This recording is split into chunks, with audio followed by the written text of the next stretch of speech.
விவசாயிகளோட விளைநிலத்தில் சேதம் ஏற்படுத்ததை தவிர வேற எதுவுமே வந்து காட்டு பண்ணிக்கலான பயனே கிடையாதுங்க.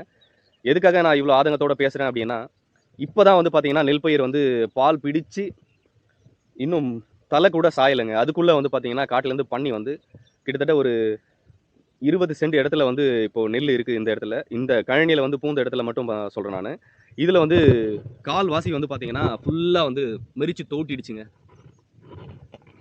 இதெல்லாம் பார்த்தா நம்ம வந்து திரும்பியும் விவசாயம் பண்ணணுமா அப்படின்ற மாதிரி யோசிக்க தோணுது நமக்கு.